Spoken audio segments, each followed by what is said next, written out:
പരിശുദ്ധ അമ്മ വഴി ഈശോ ഞങ്ങളുടെ കുടുംബത്തിന് നൽകിയ വലിയ അനുഗ്രഹങ്ങൾക്ക് നന്ദി പറയുവാനാണ് ഞങ്ങൾ ഇന്നിവിടെ നിൽക്കുന്നത്. എൻ്റെ പേര് ടെസിമോൾ ഫ്രാൻസിസ്. കോട്ടയം ജില്ലയിൽ ചേർപ്പൊങ്കൽ ഇടവകയിൽ നിന്നാണ് ഞങ്ങൾ വരുന്നത്. ഇതെൻ്റെ ചാച്ച, പേര് ഫ്രാൻസിസ്. ഇതെൻ്റെ അമ്മ മോളി ഫ്രാൻസിസ്. എൻ്റെ ചാച്ചയ്ക്ക് 2016 വൻകുടലിൽ ക്യാൻസറായിട്ട് കീമോതെറാപ്പിയും സർജറിയും കഴിഞ്ഞ് 2018 ട്രീറ്റ്മെൻ്റ് എല്ലാം അവസാനിപ്പിച്ച് ഫോളോ അപ്പ് ചെയ്തു വരികയായിരുന്നു. ഫോളോ അപ്പ് എന്ന് പറഞ്ഞാൽ CA count, blood count check ചെയ്ത് വരികയായിരുന്നു. അങ്ങനെ 2022 പെട്ടെന്നൊരു വയറുവേദന വരികയും CA കൗണ്ട് നോക്കിയപ്പോൾ അത് ക്രമാതീതമായി കൂടി. 4 വരെയാണ് നോർമൽ. സാധാരണ ചാച്ചയ്ക്ക് 6 വരെ വരാറുണ്ട്, 7 അങ്ങനെ. അത് കുഴപ്പമില്ല എന്നാണ് ഡോക്ടർ പറഞ്ഞിട്ടുള്ളത്. അങ്ങനെ പെട്ടെന്ന് 8 ആയി. അങ്ങനെ ഞങ്ങൾ ഡോക്ടറെ കാണിച്ചപ്പോൾ USG അബ്ഡോമൻ ചെയ്യാൻ പറഞ്ഞു. അതിൽ ചെയ്തപ്പോഴത്തേക്കും ലിവറിൽ 25 മില്ലിമീറ്റർ ഒരു ചെറിയ തടുപ്പ് കാണിച്ചു. അപ്പോൾ ലിവറിലേക്ക് സ്പ്രെഡ് ആയിട്ടുണ്ടോ എന്ന് ഡോക്ടർക്ക് സംശയമായി. അങ്ങനെ അത് കൂടുതൽ ക്ലിയർ ആകാനായിട്ട് CT അഡ്വൈസ് ചെയ്തു. അപ്പോൾ ഞാനും അമ്മയും, ഞാൻ ഉടമ്പടിയിലായിരുന്നു. അമ്മേനെയും കൊണ്ട് ഞാനിവിടെ വന്നു. ഒരു ഞായറാഴ്ച ദിവസമായിരുന്നു. അത് അച്ഛൻ്റെ ഉടമ്പടി ധ്യാനം നടക്കുന്ന ദിവസമായിരുന്നു. അങ്ങനെ ഞാൻ ഉടമ്പടി ധ്യാനത്തിൽ ആരാധനയുടെ സമയത്ത് ഈ സ്കാനിങ് റിസൾട്ട് ഇവിടെ ഉയർത്തിപ്പിടിച്ച് പ്രാർത്ഥിച്ചു. മാതാവേ, ഇനിയൊരു അസുഖം വരരുത് എന്ന് പ്രാർത്ഥിച്ചു. അങ്ങനെ പിറ്റേ ദിവസം അമ്മ ഇവിടെ ഉടമ്പടി എടുത്തു. പിറ്റേ ദിവസം ഇവർ പോയി സ്കാൻ ചെയ്തപ്പോൾ സ്കാനിങ്ങിൽ അതൊരു ഫാറ്റായിരുന്നു എന്ന് കണ്ടു. ഫാറ്റി ലിവർ മാത്രമേ ഉണ്ടായിരുന്നുള്ളൂ. അതിനുശേഷം ഞങ്ങളിവിടെ ഉടമ്പടി നമ്മൾ സാക്ഷ്യം പറയാനായിട്ട് വന്നു. അന്ന് ഞാനും അമ്മയും തനിച്ച് വന്നതുകൊണ്ട് സാക്ഷ്യം പറയാൻ സമ്മതിച്ചില്ല, എഴുതി കൊടുത്തിട്ട് പോയി.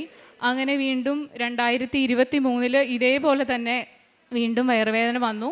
അപ്പോൾ CA കൗണ്ട് നോക്കിയപ്പം 9 ആയി. അപ്പോൾ ഡോക്ടറെ കാണിച്ചപ്പോൾ പറഞ്ഞു CTയും കൊളോണോസ്കോപ്പിയും ചെയ്യാം, കുറേ വർഷമായല്ലോ എന്ന് പറഞ്ഞു. അങ്ങനെ ഞങ്ങൾ CT സ്കാൻ ചെയ്യുന്നതിന് മുന്നേ ചാച്ചേനെയും അമ്മ ഇവിടെ വന്ന് ഞങ്ങൾ 3 പേരും വന്ന് അന്ന് ചാച്ച ഉടമ്പടി എടുക്കാമെന്ന് പറഞ്ഞു. ഉടമ്പടി എടുത്തു.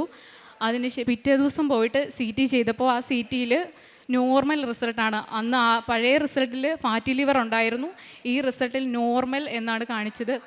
ഇത്ര വലിയ അനുഗ്രഹം നൽകിയ മാതാവിനും ഈശോയ്ക്കും ഞാൻ കോടാനുകൂടി നന്ദി പറയുന്നു. അതുപോലെ തന്നെ ഞാൻ സൗദിയിൽ നേഴ്സായിട്ട് 5 വർഷമായിട്ട് അവിടെ ജോലി ചെയ്ത് 2020 ഞാൻ റിസൈൻ വെച്ചിട്ട് നാട്ടിലേക്ക് വന്നു. അപ്പോൾ എനിക്ക് സൗദിയിലെ ബെനിഫിറ്റ് കിട്ടാനുണ്ടായിരുന്നു. ഞാൻ പോകുന്നതിന് ശേഷം റിസൈൻ വെച്ച് വന്ന എല്ലാ കുട്ടികൾക്കും ബെനിഫിറ്റ് കിട്ടി. എനിക്ക് മാത്രമേ 2 വർഷമായിട്ട് കിട്ടിയിട്ടുണ്ടായിരുന്നില്ല. അങ്ങനെ ഞാൻ നിയോഗത്തിലൊന്നും വെച്ചില്ല, മാതാവിനോട് ജസ്റ്റ് പ്രാർത്ഥിച്ചതേ ഉണ്ടായിരുന്നുള്ളൂ. അങ്ങനെ 2023 ജനുവരിയിൽ എനിക്ക് എൻ്റെ സൗദി ബെനിഫിറ്റ് കിട്ടി. അതിന് മാതാവിന് ഞാൻ നന്ദി പറയുന്നു. അങ്ങനെ ഞാൻ ഉടമ്പടിയിൽ ഇരിക്കെ തന്നെ എനിക്കൊരു സ്വപ്നത്തിൽ ഇങ്ങനെ ഒരു ഇത് കിട്ടി. അമ്മയ്ക്ക് വല്ലാതൊരു അസുഖം വരുമോ, ഒരു മരിക്കാൻ പോകുന്ന പോലത്തെ ഒരു അസുഖം വരുമോ.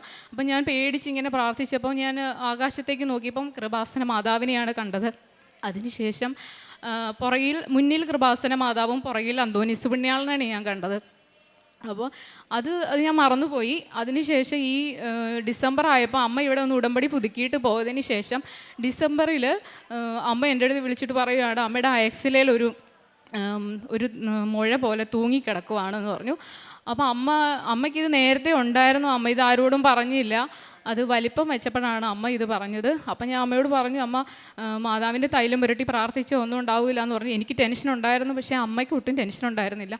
അമ്മ പറഞ്ഞു, എന്ത് വന്നാലും മാതാവ് തരുന്നതല്ലേ, വരട്ടെ എന്ന് പറഞ്ഞു. അങ്ങനെ ഡോക്ടറെ കണ്ടപ്പോൾ പറഞ്ഞു മാമോഗ്രാം ചെയ്യണമെന്ന് പറഞ്ഞു. അപ്പോൾ എൻ്റെ നമുക്ക് ബുക്കിംഗ് ഡേറ്റ് കിട്ടിയത് കുറച്ച് ലേറ്റായിട്ടാണ്. അപ്പോൾ അമ്മ അതുവരെ അമ്മ ഉടമ്പടി തൈലം പുരട്ടി പ്രാർത്ഥിച്ചു.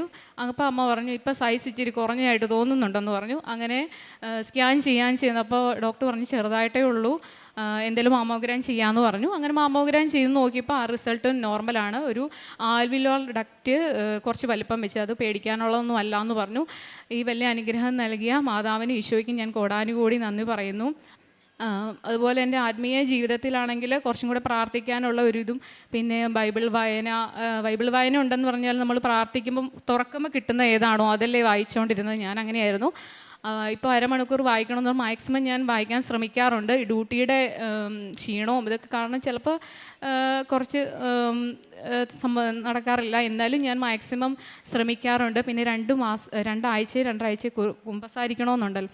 കുമ്പസാരിക്കാനും ഞാനിപ്പോൾ ശ്രമിക്കാറുണ്ട്. ഇപ്പോൾ കുമ്പസാരിക്കാതെ വരുമ്പോൾ ഒരു മനസ്സിനൊരു ടെൻഷനാണ്. പിന്നെ എല്ലാ ദിവസവും കുർബാനയിൽ പങ്കുകൊള്ളാൻ എനിക്ക് സാധിക്കാറില്ല, നൈറ്റ് ഡ്യൂട്ടിയൊക്കെ ഉള്ളത് കൊണ്ട്. എങ്കിലും ഇട ദിവസങ്ങളിൽ ഞാൻ പറ്റുന്ന ദിവസങ്ങളിലൊക്കെ കുർബാനയിൽ പങ്കുകൊണ്ടിട്ടാണ് ഡ്യൂട്ടിക്ക് പോകാറുള്ളത്. ഞായറാഴ്ച ദിവസം ഞാൻ കുർബാന മുടക്കാറേ ഇല്ല ഉടമ്പടി എടുത്തതിന് ശേഷം. പിന്നെ ഞാൻ ഈ ഉടമ്പടിയിൽ എനിക്ക് ചെറിയ പാകപ്പിഴകളൊക്കെ വന്നിട്ടുണ്ട്.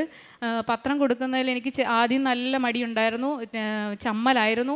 പിന്നെ ഞാൻ ഗവൺമെൻറ് ഹോസ്പിറ്റലിൽ ജോലി ചെയ്യുകയാണ്. അപ്പോൾ അവിടെ വരുന്ന രോഗികൾക്ക് ഞാൻ പ്രാർത്ഥിച്ചു കൊടുക്കും. സിക്കായ രോഗികൾക്ക് ഞാൻ ഈ പത്രം കൊടുത്തിട്ട് കഴിഞ്ഞാൽ എനിക്കൊരു സമാധാനമാണ്. കാരണം മാതാവ് നോക്കിക്കോളൂ എന്ന് പിന്നെ എനിക്കൊരു തോന്നൽ വരും. പിന്നെ എനിക്ക് ടെൻഷനില്ല. പിന്നെ അവിടെ വരുന്ന ചിലർ നമ്മൾക്ക് പൈസയൊക്കെ ചോദിക്കും. ആ സമയങ്ങളിൽ മരുന്ന് മേടിക്കാനും പിന്നെ അവിടെ ഒരു കാരുണ്യ പ്രവർത്തികൾ ചെയ്യുന്ന ഒരു സംഘടനയുണ്ട്. അവിടെ ഞാൻ ഉച്ചഭക്ഷണത്തിനുള്ള പൈസയായിട്ടാണ് കൊടുക്കാറ്. പിന്നെ ഞാനിങ്ങനെ പാകപ്പിഴകൾ വന്നപ്പോൾ ഞാൻ ഒരു ദിവസം ജോസപ്പച്ചനെ സ്വപ്നം കണ്ടു.